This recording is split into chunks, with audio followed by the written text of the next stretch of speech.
So with Bickford out of there, the first batter to oppose Boiselle will be Dale Mitchell, the leadoff batter. He flied to left, and he walked.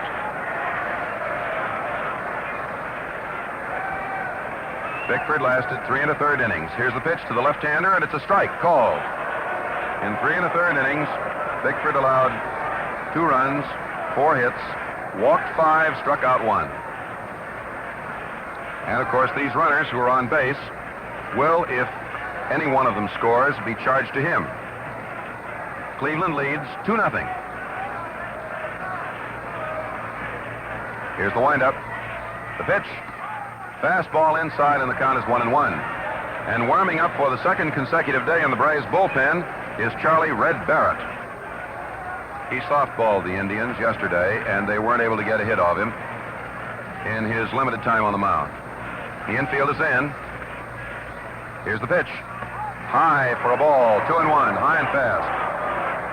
The Braves are set up as though they intend to try to play for a double play on a ground ball that's fielded by throwing first to the plate.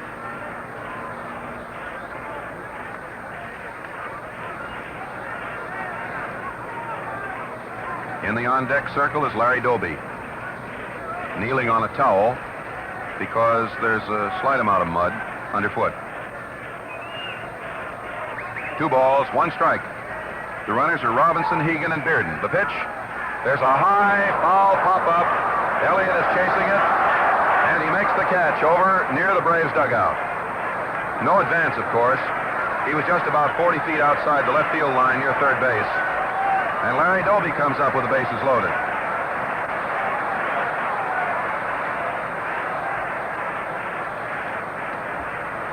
Boiselle has completed the first half of his mission, which, if possible, is to retire Cleveland without further scoring. And now the infield goes back a bit and the outfield moves back. Doby walked once, grounded once. There's a ground ball that goes to McCormick. McCormick flips to Boiselle. Boiselle steps on first base to retire the side. It was a vicious ground ball. McCormick, fortunately for the Braves, was playing deep enough to field it, and he flipped it to the pitcher. 1 run for Cleveland, 3 hits, no errors, 1 base on balls, and the Indians left the bases loaded. So at the end of 4 innings of play, the score is Cleveland 2, Boston Braves, 0. Every Friday night is fight night on the air. Yes, Gillette's Cavalcade of Sports airs the major fistic event of the week every Friday night. Plan to be at radio ringside and enjoy the excitement blow by blow. Tune in Gillette's Cavalcade of Sports Friday nights for a rousing boxing match. Consult your daily newspaper for time and station. So far, the totals are Cleveland, 2 runs, 4 hits, no errors, 6 men left. The Braves, no runs, 3 hits, 1 error, 2 men left. And in the 5th inning, Boston will send up 3 right-handers to oppose Bearden. Knetzer, Macy, and Stanky. Stanky is the only Brave to have reached third base.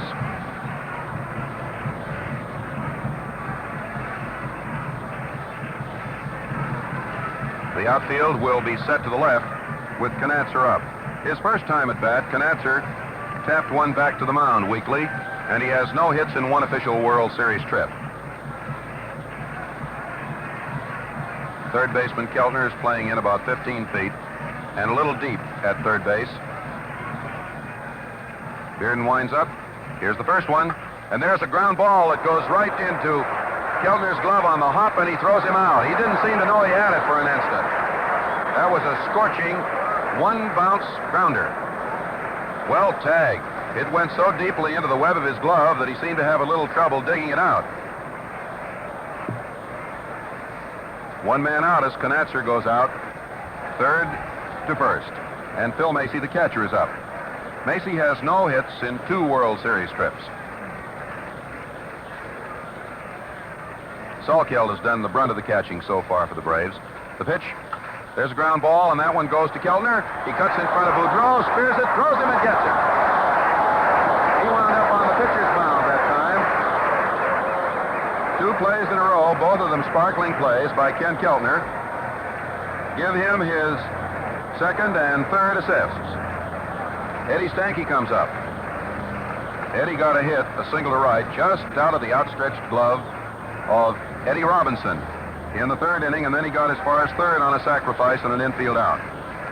He was left there. He has 2 hits in 5 series trips. Strike called. Bearden threw a fastball. This is the first half of the 5th inning. 2 Braves are out, no one on. Cleveland has a lead of 2-0. The pitch, high and wide, 1-1. That was a slow curveball. Didn't break the way it was intended to, perhaps. Tommy Holmes on deck, Eddie Stanky, who stands straight away in the batter's box. Here's the pitch. Foul tip. That was beaten right down in and out of the mid of Jim Hegan. And the count is 1 ball, 2 strikes.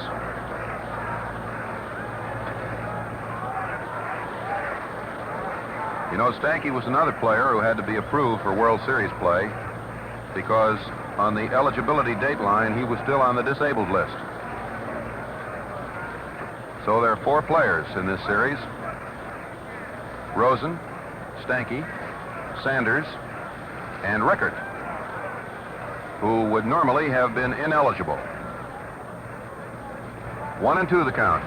The outfield a little to the right, low outside, and the count is 2-2. Bearden is a very impressive pitcher, and the Yankees rue the day they ever cut him adrift. The windup, the pitch. There goes a long fly ball down the left field line. It's a case of whether it's fair or foul. Foul ball. Just foul. A foot or 2 at the 320-foot mark. A long drive down the left field line that looked like the first home run of the series. There's a little screen just inside the yellow foul pole for home runs that are normally hard to determine, and that was just about 2 or 3 times the width of the screen to the left. And Joe Paparella, who was just about 30 feet from the fence, waved it foul, and oddly enough, it was interesting to note that the other 2 umpires at home plate and third base let him give the sign. That's his job out there. 2-2 the count. Here's the pitch. Outside, 3-2. 3 balls, 2 strikes. Sometimes a series can turn on just such a ball. A little earlier this year, Bob Lemon hit a home run against the Red Sox that was fair by just that margin at Fenway Park. 3-2 the count. There's a drive to left field. Mitchell has scarcely the move. Takes it to retire the side in 1-2-3 order. No runs, no hits, no errors, none left. At the end of 4.5 innings of play, the score is Cleveland 2, Boston nothing. Folks, have you heard about K34, the amazing facial antiseptic now contained in Gillette shaving creams? K34 destroys from 85 to 99% of the dangerous bacteria on and beneath outer layers of the skin. What's more, the bacteria count stays down. The protection lasts from one day to the next. This means that simply by softening your whiskers with Gillette brushless or Gillette lather and enjoying a smooth, refreshing shave, you end up with the cleanest face a man can have. Not just clean looking, but surgically clean. K34 is the only safe antiseptic known that retains full germ-killing power when combined with shaving cream. And only Gillette shaving creams contain K34. Enjoy this valuable protection. Ask for Gillette brushless or Gillette lather, a quarter. Now, for a broadcast of the remainder of the game, here is my colleague, Mel Allen. Hello there, everybody. Once again, we're ready for the last half of the 5th inning. The first pitch to Lou Boudreau is swung on. It's a long fly ball down the left field line. Mike McCormick going for it in foul territory. Can't get it. The ball's out of play. A drive similar to that of Eddie Stanky's a moment ago that went towering down the left field line, swerving until at the moment that it left the playing area, it was foul. Bill Boisel, the right-hander, into the windup. Here's the pitch. Lou takes fastball inside. And the count is 1-1 on Lou. Outfield playing him step toward left. Now the pitch. Boudreau swings, lets a high pop-up toward third. Bob Elliott under it. Waiting for the ball to come down, and he makes the catch. So there's one away in the last half of the fifth inning as Lou Boudreau pops out to Bob Elliott at third. Lou had hit into a double play and walked previously. And now here is Joe Gordon stepping in. Outfield around toward left. You've got Mike McCormick in left. Clint Conatzer in center. Tommy Holmes in right. Infield shaded well around toward third as they look for Joe to pull. Bill Voiselle into a fancy windup, throws low inside for a ball. You got Bob Elliott laying back at third, about 5 feet off the line. Al Dark, the shortstop, in a step or two over toward the gap. Here's your pitch. Change up. Is swung on a little grounder down the third base line. Charged by Elliott. Scoops it up. Fires over to first to McCormick in time. And they're two away. Bill Voiselle pulled the string on Joe Gordon. And Joe succeeded only in tapping a slow roller down the third base line, which Bob Elliott charged, fielded perfectly, and rifled a good shot over to first to retire Gordon. Now Kenny Keltner steps up. Kenny grounded out to Mike McCormick, or rather Frank McCormick, in the second inning. Takes a pitch outside for a ball. Keltner walked in the fourth to start an inning that led to the Indians' second run of the ball game. The Indians lead 2-0, last half of the fifth. Voiselle delivers a changeup that's high. Ball two. Comes in with that slow stuff. Bill McKechnie coaching at third base for Cleveland. Mel Harder at first base. Eddie Stanky is a step on the grass in right center and about 2 strides to the right of second base. Now the pitch. Another changeup is swung on. Blooped out in the left field. Coming fast as Mike McCormick makes a nice running catch for the out. The ball almost dropped in front of him as Bill Voiselle, pitching very cagily, made Gordon and Keltner go for changeups, and Keltner was unable to get very much power behind his drive. Out in order for the Indians. No runs, no hits, no errors for the Boston Braves, and nobody left on for Cleveland. And so the score at the end of 5 complete innings. Cleveland 2, Boston nothing. And now we pause 10 seconds for station identification. Remember, men, look sharp, feel sharp, be sharp. Use Gillette Blue Blades with the sharpest edges ever honed. This is the Mutual Broadcasting System. Queen for a Day, usually heard over WOR at 2 o'clock, will be presented today immediately following the broadcast of this game. This is WOR, New York. Your 5-inning totals, ladies and gentlemen. The Indians 2 runs, 4 hits, no errors, 6 men left on. The Braves, no runs, 3 hits, 1 error, and 2 men left on. And the 1 error paved the way for one of the Cleveland 2 runs. Now as we go to the top half of the 6th inning, Bill Voiselle leading off takes a pitch inside. Ball 1 from Gene Bearden, the left-hander.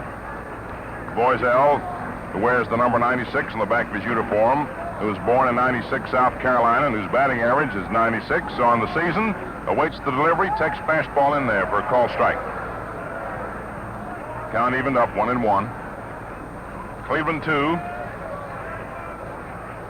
Boston nothing, top of the 6th inning, 3rd game of the World Series. Gene Bearden, all set, comes in now with that sinking knuckler for strike 2 on the swing by Bill Voiselle. 1 ball, 2 strikes the count. Bearden tosses an unusual kind of knuckler. It isn't the normal type that comes dancing in like a butterfly.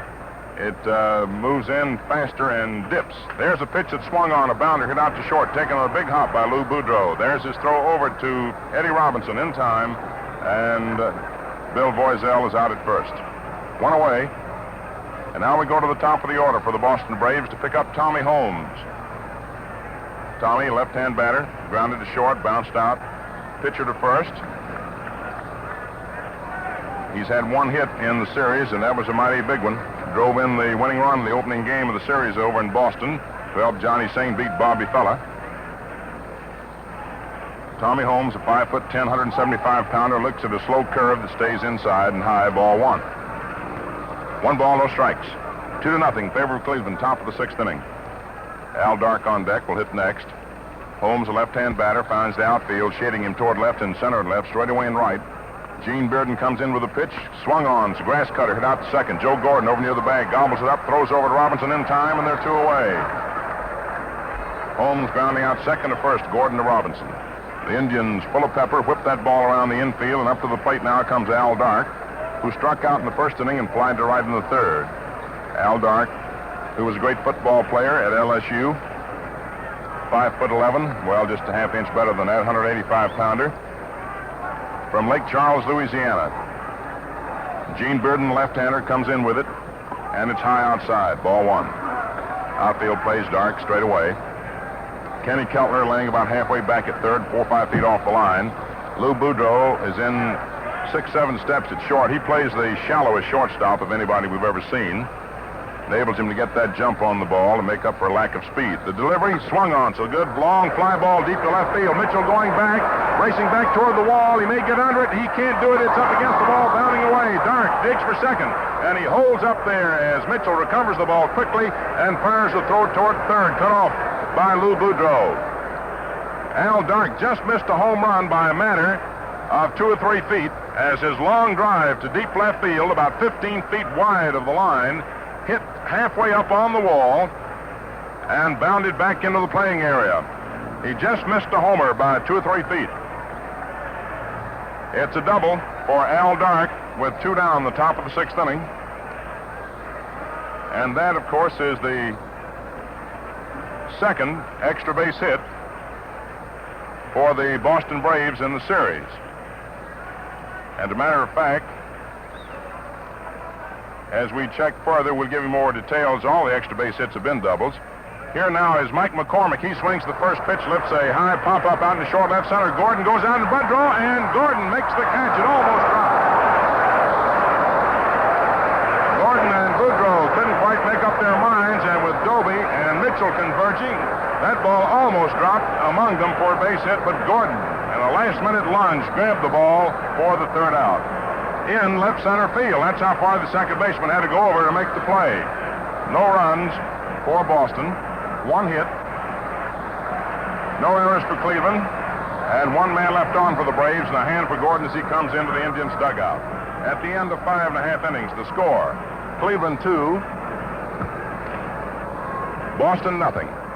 And now, while the teams are changing sides, here's a friend of yours and ours, too, Jeff Heath, slugging outfielder of the Boston Braves. Come in, Jeff, and say a word to the fans. About that fancy Gillette razor you gave me last night? Yeah, that should make good listening.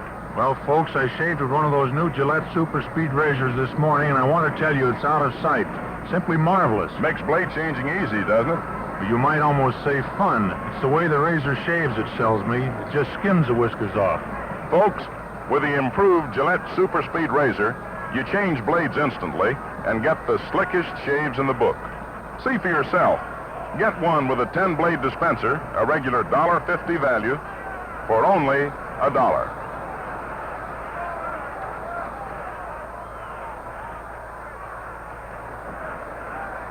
Last half of the 6th inning.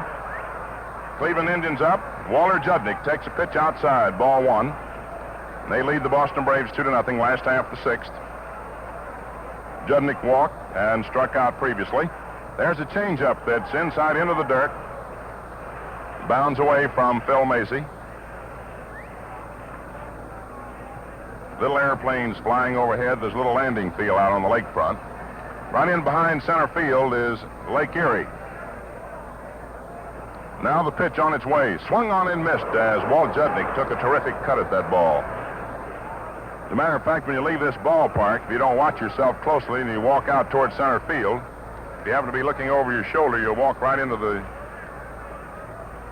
lake. Now the delivery, swung on. It's a long fly ball, hit into right center field. Conatcher and Holmes race over. Let's see who's going to get it. It's going to be Conatcher, and he's got it. Judnick skies to Clint Conatcher in deep right center.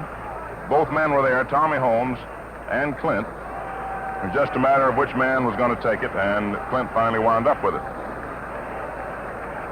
So with 1 away, here's Eddie Robinson, the Indians' first baseman, who flied to left and singled to left. Bats him left-handed. Outfield plays him rather deep. Bill Boiselle, the right-hander, delivers outside, but it's a strike inasmuch as Eddie Robinson attempted to bunt the ball by throwing his bat at it and missed. Strike one.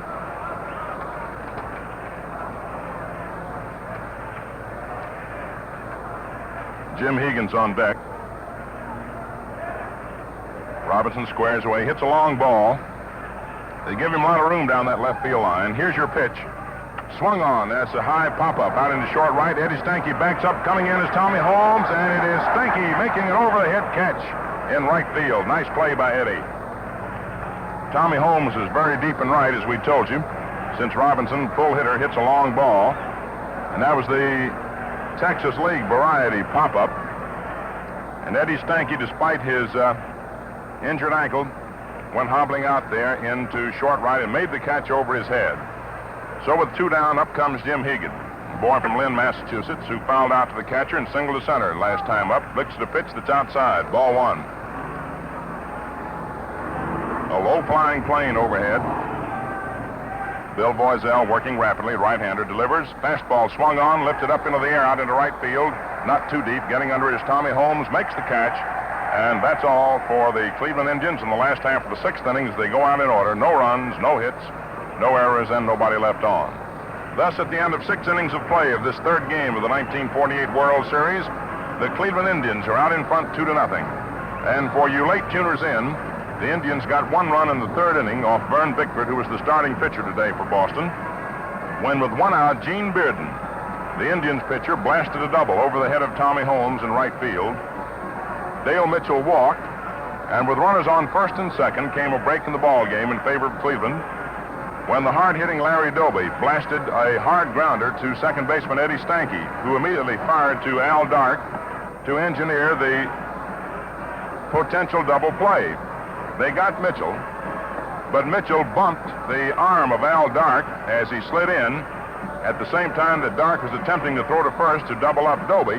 And as a result, his throw was wild, went into the Indians' dugout, and Bearden was thereby unable to score.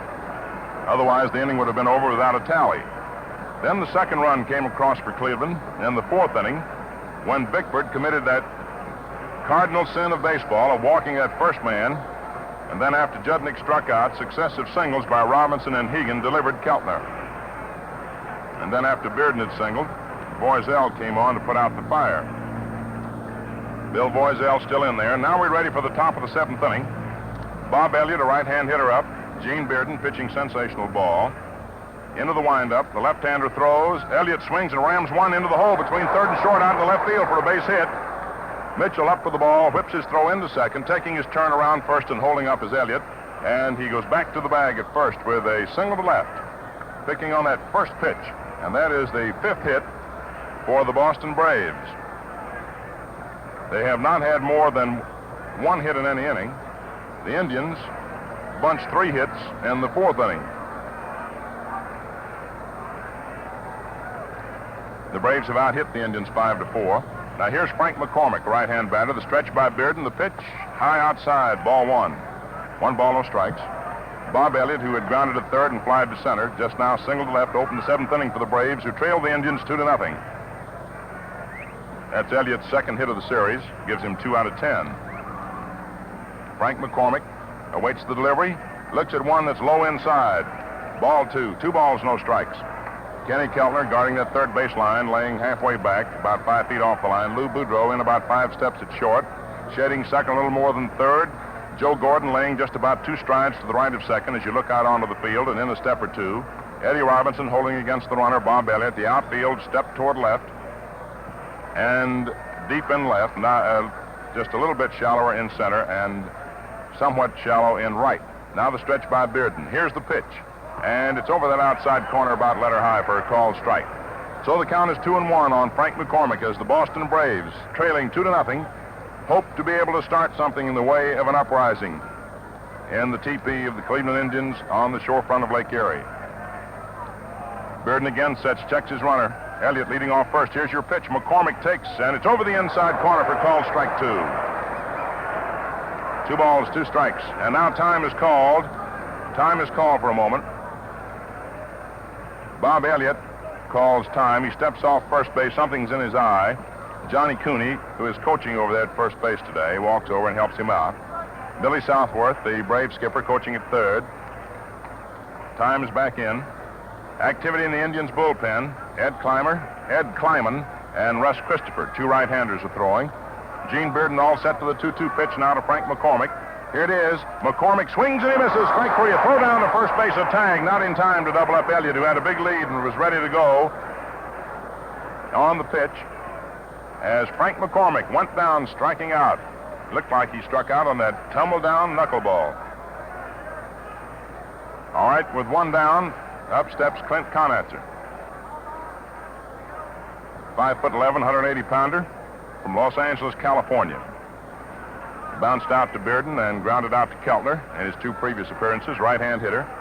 Billy Southworth has injected as many right-hand hitters into the lineup as he possibly could today against the left-hand slants of Gene Bearden, who now throws. Conatzer swings and grounds one down to Keltner. Up with it. Over to Gordon for one. Gordon back to Eddie Robinson. Double play.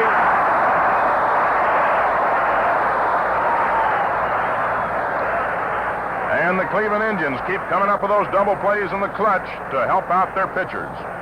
No runs for the Braves, one hit. No errors for the Indians, and nobody left on for Boston. And the score at the end of 6.5 innings. Cleveland 2, Boston nothing. You know, it's fun to change blades with a modern Gillette Super Speed Razor, as Jeff Heath of the Boston Braves said a while ago, and you just skim the whiskers off. Twist, the razor opens. Zip, it's loaded. Twist again, and man alive, what shaves you get. To clean, just loosen the razor, rinse, shake, and put it away. Convenient? You said it. Economical, too, for Gillette razors and blades are double-edged for double economy. You get two edges, not just one. Enjoy far more shaves per blade and save money. Another thing, this improved razor is precision made. It never jams and clogs. There's nothing to fit together, nothing to waste time or patience. What's more, you get the razor plus a 10-blade Gillette dispenser, a regular $1.50 value, for only $1. Buy a Gillette Super Speed Razor for superlative shaving satisfaction.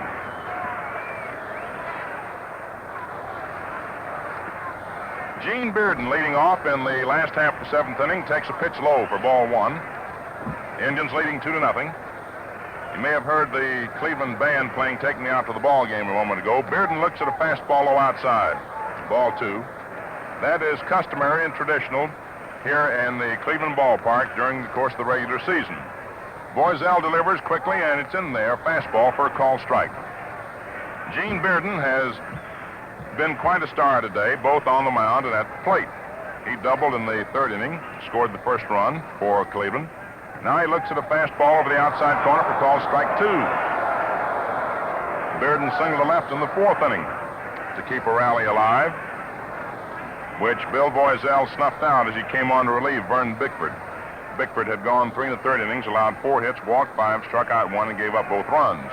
Boiselle throws. Bearden swings, sends a slow bounder out toward short. Alvin Dark up with the ball. A nice hop. Clips his throw over to first in time, and there's one away for Cleveland in the last half of the seventh inning. Now we go to the top of the order to pick up Dale Mitchell. Mitchell, a left-hand batter, flied to left, walked, and fouled out to Bob Elliott.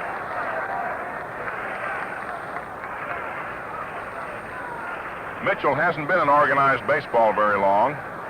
He's come a long way in a short time. A left-hand batter takes outside ball one. Bill Stewart calling balls and strikes. Billy Grieve umpiring at first base. George Bard second base. And Bill Summers at third base. Boiselle throws. Pitch is swung on and fouled back to the screen.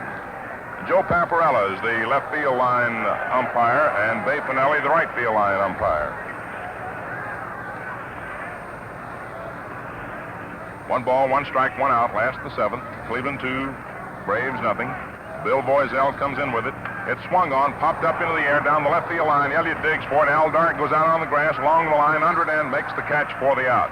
He's wearing sunglasses. The sun is out now at Municipal Stadium. And it's been rather a confusing day as far as the weather is concerned.